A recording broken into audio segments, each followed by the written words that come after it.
It is 7 minutes after 7 o'clock here on this Thursday. We start the day under clear skies. It is 28 degrees in Clinton here this morning. Local information that makes a difference. Here's your regional weather. Sunny today with a high near 50. Clear tonight, a low near 30 degrees. Friday sunny, highs in the lower 50s. Clear Friday night, lows in the mid 30s. Saturday sunny, highs in the upper 50s. Saturday night clear, a low near 40 degrees. Sunday sunny with a high in the mid 60s. Into next week, sunny Monday with highs in the mid 60s. Tuesday, partly sunny, highs in the lower to mid 60s. We start the day under mostly clear skies across central Illinois on this Thursday. Right now, 29 degrees in Bloomington, 30 in Hayworth, 27 in Leroy, 26 in Farmer City, 29 degrees in Champaign. 29 degrees right now in Monticello, also 29 in Decatur, 28 in Mount Pulaski, 27 in Lincoln, 26 in Springfield, 28 degrees this morning in Peoria. Also 28 degrees, clear in Clinton, winds are calm, 100% humidity, and 10 miles of visibility here this morning. Get the latest in local weather at DeWittDailyNews.com. From regional radio, DeWittDailyNews.com, and the WHOW app. This is local information making a difference. Thanks for being with us this morning. Coverage of news today is brought to you by Baum Chevrolet Buick in Clinton, your Silverado headquarters. The latest report from the DeWitt Piatt Bi-County Health Department shows a spike in COVID cases in DeWitt County. Executive Director Dave Remmert indicates part of the increase in cases in DeWitt County is due to the rollout of the Clinton School District's Test to Stay program that gives students the chance to test to stay in the classroom if they are considered a close contact. Remmert indicates Piatt County is remaining steady in its COVID case count. Looks like Piatt County is pretty similar to where they have been over the last few weeks, but definitely there was a spike in DeWitt County. I immediately went back to the person that manages our contact tracers to kind of see if there was any explanation for the rising cases in DeWitt County. And what she told me was that there are some protocols in place with the schools called Test to Stay, which allow for kids to stay in school as long as they, are asymptomatic, that kind of thing. But we were able to identify a number of cases in the student population that kind of account for that jump in cases. The good information about that, though, is that when it comes down to that age group, generally they are not at great risk for adverse outcomes of this disease. So even though we may see a spike in those number of cases, they generally are not that serious. So, we are happy about that. Clinton Schools Superintendent Kurt Nettles says the cases within the student body are mostly limited to high school kids. He also points out and stresses not every student is doing the Test to Stay protocols coming up positive, and that's just not the case. So we have had a lot of students, I'm just going to talk high school because we really haven't had much going on in the other buildings at this point right now. But we have had a lot of kids at the high school take advantage of the Test to Stay program so they can stay in school instead of having to go home for 10 to 14 days as close contact. And we've just had a pretty good number of kids been able to stay. So I don't want our listeners to think that every kid that we're testing to stay is coming up positive and creating huge numbers for the county, because I don't believe that to be the case. We have found some kids that are positive because we're testing them. And we all need to realize that sometimes those kids are asymptomatic, even though they are positive. That happens. My understanding is that happens a lot with the teenage kids. So we found some. I don't know an exact number. We have had some kids that we're testing to stay that we found to be positive, linked to the original ones that were positive that kind of started the ball rolling. Nettles reminds high school kids are very social people and are back to their normal routines of extracurricular activities and hanging out away from the school setting. He notes, though, things are stabilizing at the high school. But everybody also has to remember that our teenagers are a social group. They spend a lot of time together in closer proximity than our elementary students do because of how our building is run with passing of classes and eating lunch and those kinds of things.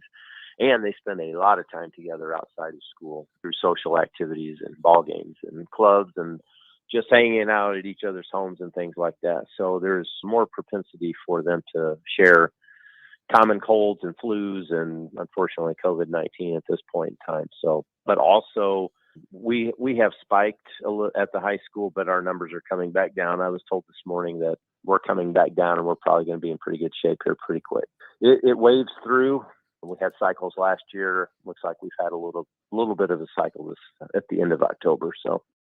Remmert reminds school-age kids continue to be at low risk of adverse outcomes to COVID and indicates when they do get COVID and show symptoms, their symptoms are mild and short-lived. The symptoms in that age group tend to be very mild if they have symptoms at all, and in some cases it may be a headache for a day or, a sore throat for just a couple of days.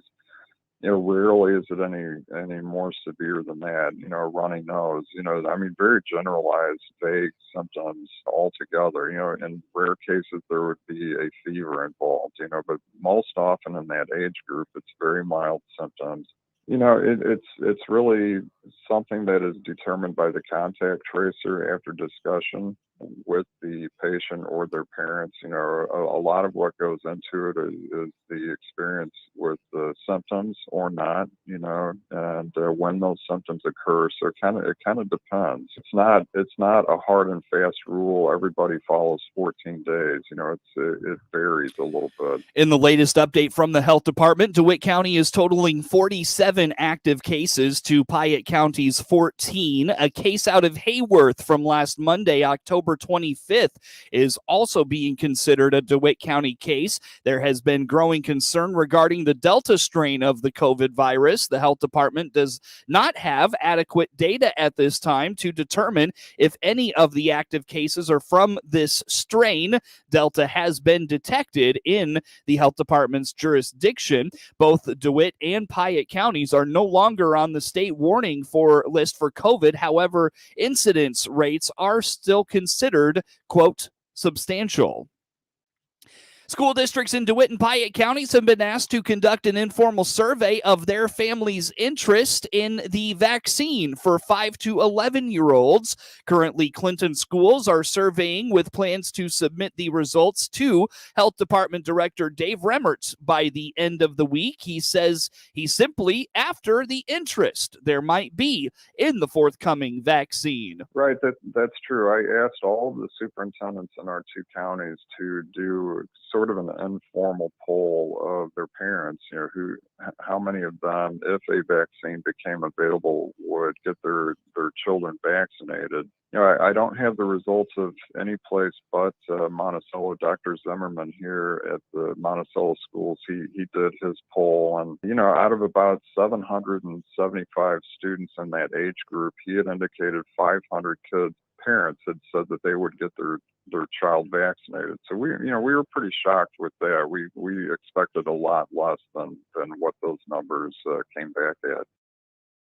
Wednesday, the health department hosted a vaccine booster clinic. Remmert anticipates the rollout of the 5 to 11 vaccine ramping up with more opportunity and more availability of it locally. Well, the rollout for the booster or the third dose is they kind of vary the terminology of it. That rolled out a couple of weeks ago, and we started to schedule appointments. But, there's some background work that goes into some of this. One is vaccine supply. We're always kind of worried about that and when we'll get shipments. But the other part is that there has to be a standing order from a physician that gives us the permission, so to speak, to administer those vaccines according to certain protocols. So, there's a couple things that we have to kind of work on to make sure those pieces are in place before we ever start giving shots. So we did that with the booster shot, but now we'll have to do it with the pediatric doses, which are entirely different from the doses that we have been given. Supplies are not quite there yet. We did order some Pfizer just recently for pediatric doses, which are, I believe it's 1/3 of a usual dose for pediatric patients. Pretty soon. We're not quite at the point where we are scheduling appointments for those doses just yet. Part of it is a vaccine supply issue. The amount of doses that we will be shipped is very small initially, and hopefully that will ramp up over time. But we have to get our ducks in a row first, which includes supply issues, but also standing order for our medical director to sign off on that. And then we'll be able to roll some shot clinics specifically for kids. According to Remmert, while the vaccine rollouts continue, he is also still focusing on resuming the services within the 2-county area. A DeWitt and Macon County workforce program has been awarded a Youth to Career Pathways grant from the U.S. Department of Labor to offer pre-apprenticeship training to young adults between the ages of 18 and 24. Larry Peterson with Workforce Investment Solutions indicates this will allow youth to receive at no cost pre-apprenticeship skills training in the construction industry. Sure, the workforce is made up of so many different components, and of course the trades are a valuable component in the United States. Mm-hmm. And so in cooperation or collaboration with the local trades group, there were grants available. Workforce applied for these grants. The backup here, to get into the trades, you have to show the skills and the educational background to succeed in a 2 to 3 to 4 year apprenticeship program. A lot of people want to get into the trades, but maybe they're deficient in some of their skills or their educational capabilities. Mm-hmm. So what you mentioned is this grant is a pre-apprenticeship program to where people will get some essential skills. Mm-hmm. We've talked about that before. They will get a touch of on-the-job training, especially in the carpentry type area, but they will get the background of what it will take to take the entrance exam to get into the union. Mm-hmm. So it's sponsored. It's using the union's curriculum of what it takes to be trained. Mm-hmm. And then hopefully they'll be able to get that first step into the union. Training will be delivered over 9 months and will introduce participants to the many types of construction industry jobs available. According to Peterson, the goal is to broaden and strengthen the local workforce and educate participants in the construction industry. Hands-on training will offer participants the chance to work with tools and equipment at various construction sites. And once classroom training is completed, a paid work experience will be provided with local contractors. I mean, the trades have always proven to be valuable. The apprenticeship program is built on 2 foundations. One is finding an employer that will train you on the job, so you can learn the skills slowly. It's not like you're going to just turn a light switch on and you're going to be a master, electrician. So it's a very thought out step process. And not only do you work on the job, but you have to go to school. Mm-hmm. You can say there's going to be classroom time, lab time to learn these skills. So you have to be this really committed person. And then the best part of it is it's a stair step. In all the trades, you start sometimes at a lower wage because you're a novice, you're a greenie. But as every 6 months, you're going to get a pay grade rate. And so when people say, oh, the union jobs are just pricing us out of a market. No, they put in their dues and they are well trained. Peterson reminds Workforce Investment Solutions serves workers of all levels in DeWitt and Macon counties with a variety of programs, services, and opportunities. 3 areas that Workforce covers: youth. There's special grants for the youth.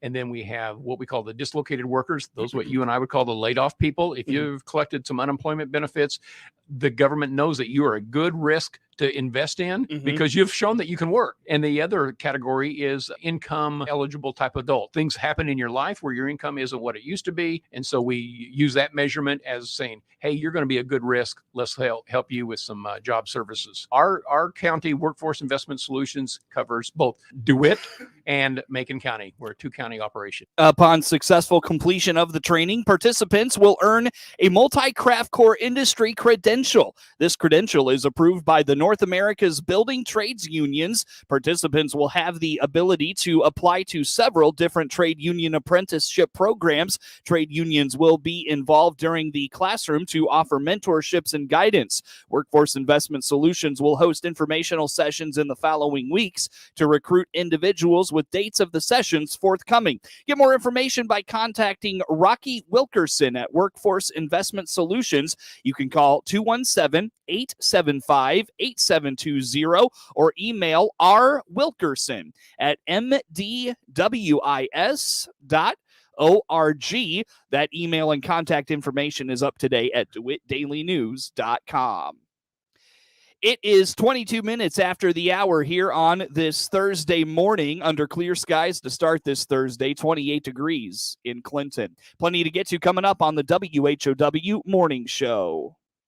At Baum Chevrolet Buick in Clinton and Baum Motor Company in Farmer City, our job is to help you and solve your transportation needs. This is Scott Baum. Both in Clinton or Farmer City, we'll listen and find options for a different vehicle. Or we'll give you repair options to keep that car, truck, or SUV safe and trouble-free so you can continue with your busy schedule. If it has to do with transportation, we're here to help. Visit our full-service team today in Clinton or Farmer City. Baum Chevrolet Buick, right from the start. It's 22 minutes after the hour here on this Thursday. Again, I'm Seth Lawrence with you folks today for this expanded local newscast. Most workers at Deere & Company rejected a contract offer earlier this week that would give them 10% raises and decided to remain on strike in hopes of securing a better deal. The raises in the new agreement reached over the weekend were twice as big as the ones in the original offers United Auto Workers Union members rejected last month. But those raises and improved benefits weren't enough to end the strike that began on October 14th. The new agreement also would have provided an $8,500 ratification bonus, preserved a pension option for new employees, made workers eligible for health insurance sooner, and maintained their no-premium health insurance coverage. The disputed contract covers more than 10,000 Deere workers at 12 facilities in Iowa, Illinois, and Kansas, a smaller group of about 100 workers at 2 Deere facilities in Colorado and Georgia voted to accept an identical deal. The union says 55% of its members at the 12 main plants voted against the latest contract offer. Last month, 90% of union members also rejected a proposed contract that included immediate 5% raises for some workers and 6% for others, and 3% raises in 2023 and 25. Deere officials say they were disappointed the agreement was voted down. Employees would have received wages between $22.13 an hour and $33.05 an hour under the latest rejected contract, depending on their position. Tuesday's vote means the first major strike since 1986 will continue at the maker of ag and construction equipment. Currently, many companies are dealing with worker shortages, making workers feel emboldened to demand more. Sales have been strong at the Moline-based company this year as the economy continues to recover from the COVID pandemic. Deere has predicted it will report record profits this year between $5.7 billion and $5.9 billion.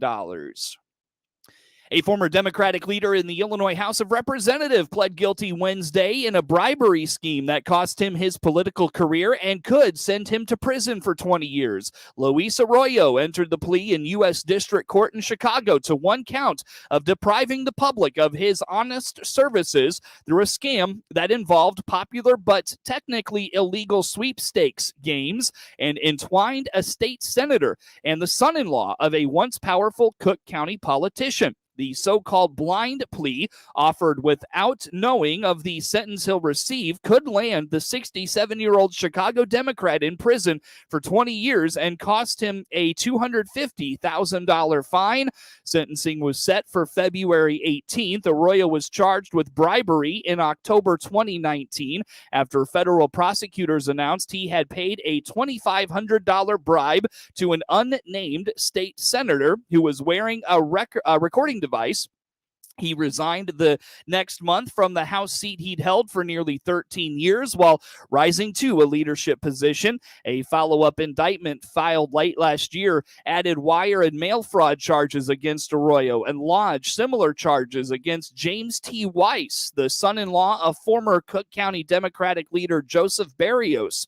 Weiss allegedly began paying Arroyo bribes in November 2018 in exchange for the lawmakers' support of legislation favorable to sweepstakes machines, a specialty of Weiss's company.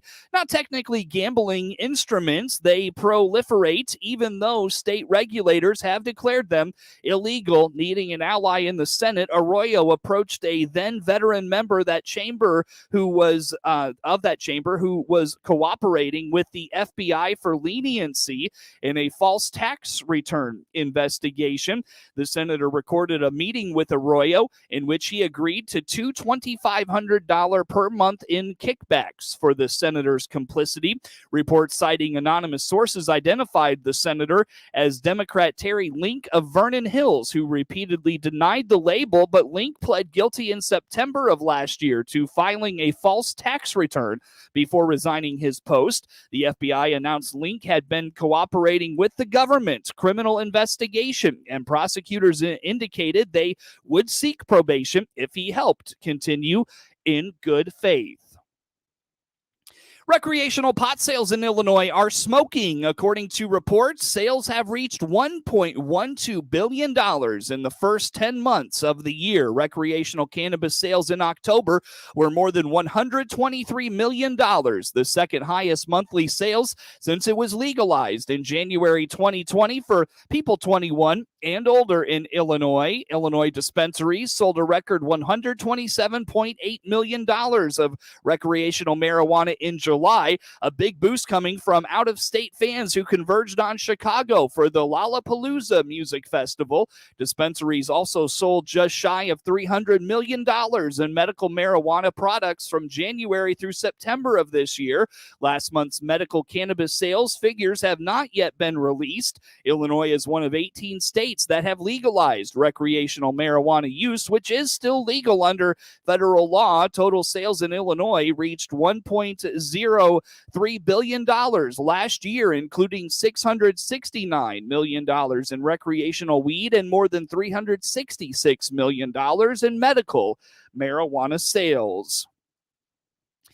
The state's mask mandate is going nowhere for now. Governor J.B. Pritzker says this week he watched health metrics come in every day, and for now they aren't heading in the right direction. Governor Pritzker says hospitalizations are slowing but are not going down. Are the hospitalization numbers, for example, increasing, decreasing, staying the same? We want them decreasing. They're not currently, just to be clear. New hospitalizations are flat. That is not a good sign. That's not what's happened in previous dips from surges. We went down for a while here, but now we've leveled out at a level that is much higher than the summer. And so the question is that just a temporary situation? Are we going to start heading downward in those numbers? Pritzker says total immunizations are also a key part of the decision when it comes to removing the mask mandate. It is 29 minutes after the hour here on this Thursday morning under clear skies, 28 degrees to start this Thursday in Clinton. We'll see sunny skies today with a high near 50.